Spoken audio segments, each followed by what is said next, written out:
এরকম একটা লটি মাছের ঝুরি রেসিপি যদি থাকে আর কোনো কিছুর দরকারই হয় না। নমস্কার বন্ধুরা, মাদার সিম্পল কিচেনের তরফ থেকে আমি অন্তশ্রী আপনাদের সকলকে জানাই স্বাগত।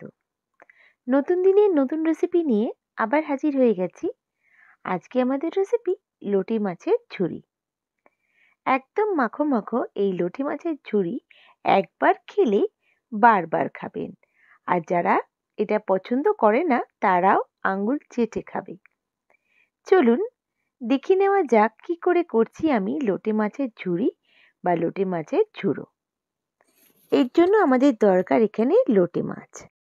আমি এখানে 1 কিলো লোটে মাছ নিয়ে নিয়েছি, বেশ ভালো করে ধুয়ে পরিষ্কার করে রেখেছি। বেগুন নিয়েছি তিনটে পেঁয়াজ নিয়েছি, আর রসুন নিয়েছি এখানে 20 কোয়া মতন। বেগুনটা ছোট বেগুন ডুমো ডুমো কেটে নিয়েছি। এবার কড়াইতে পরিমাণ মতন সর্ষের তেল দিয়ে আমি প্রথমে বেগুনগুলোকে ভেজে নিচ্ছি।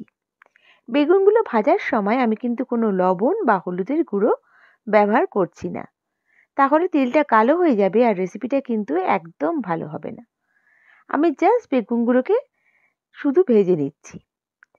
ভালো করে লাল লাল করে ভেজে তুলে রাখতে হবে আমার বেগুনগুলোকে। দেখুন, আর এখানে আমি একটা বড় কোয়া রসুন নিয়েছি। রসুনটা এখানে 20 কোয়া মতন হবে, মানে বড় গোটা রসুন নিয়ে আমি এটাকে ছাড়িয়ে একদম চপ করে রেখেছি কিন্তু রসুন। দেখুন সেটা আমি এখানে অ্যাড করে দিলাম। বেশ অনেকটা রসুন হয়েছে। যতটা রসুন আপনারা দিতে পারেন এই রেসিপিতে ততটাই কিন্তু ভালো। এবারে আমি এদিকে রসুনটা যখন লাল লাল হয়ে এসছে, এবার আমি পেঁয়াজের স্লাইসগুলোকে দিয়ে দিচ্ছি। এখানে আমি 3টে বড় পেঁয়াজ নিয়েছি। পেঁয়াজটাকে একদম স্লাইস করে কেটে নিয়েছি, সেটা আমি এখানে অ্যাড করে দিলাম।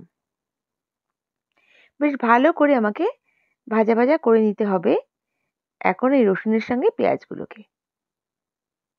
কিছুক্ষণ হালকা ফ্রাই করে নিচ্ছি। দেখুন, এবারে আমি এখানে অ্যাড করে দেব আদা বাটা। এখানে বড় টেবিল স্পুনের 1 টেবিল স্পুন আমি আদা বাটা অ্যাড করলাম। আপনারা চাইলে এখানে আদা কুচিও অ্যাড করে দিতে পারেন। দিয়ে এবার ভালো করে একটু কষিয়ে নিচ্ছি।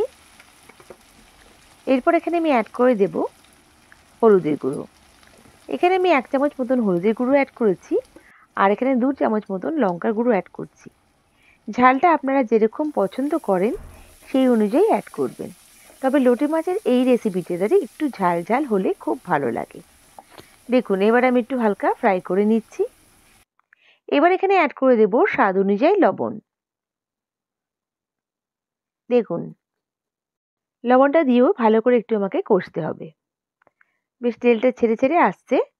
যখন বেশ তেলটা দেখবেন ছেড়ে ছেড়ে আসছে, তারপর আমি এখানে অ্যাড করে দেব লোটে মাছগুলো। আমার লোটে মাছটা দেওয়া স্কিপ হয়ে গেছে।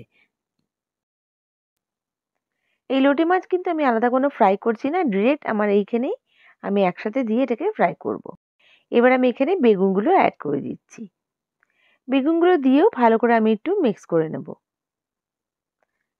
দেখুন, বেগুনটা দিলে পরেও অনেকটা তেল ছাড়বে, যেহেতু বেগুনের মধ্যে তেল আছে সেটা কিন্তু ছেড়ে আসবে। আমার রেসিপিটা কিন্তু প্রায় হয়ে এসছে। এবার আমি এখানে অ্যাড করে দিচ্ছি কাঁচা লঙ্কা। চেরা কাঁচা লঙ্কা এখানে অ্যাড করছি।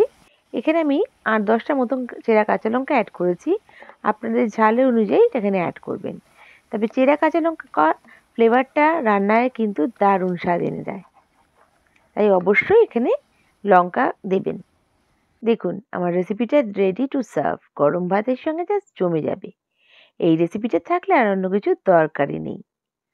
বন্ধুরা, আমার রেসিপিটা যদি ভালো লেগে থাকে প্লিজ লাইক করে, শেয়ার করে, সাবস্ক্রাইব করে আমার পাশে থেকে যাবেন। আর যদি আমার রেসিপিটা ফেসবুক থেকে দেখে থাকেন তাহলে আমার পেজটাকে লাইক করে ফলো করে দেবেন প্লিজ। আপনাদের এক একটা লাইক কমেন্ট আমাকে মোটিভেট করে নতুন নতুন রেসিপি নিয়ে আসার জন্য। আর আমার এই রেসিপিটা কেমন লাগলো আমায় কমেন্ট করে নিশ্চয়ই জানাবেন। নেক্সট রেসিপি নিয়ে আবার হাজির হয়ে যাব। সবাই ভালো থাকবেন, সুস্থ থাকবেন। বাই। Thank you.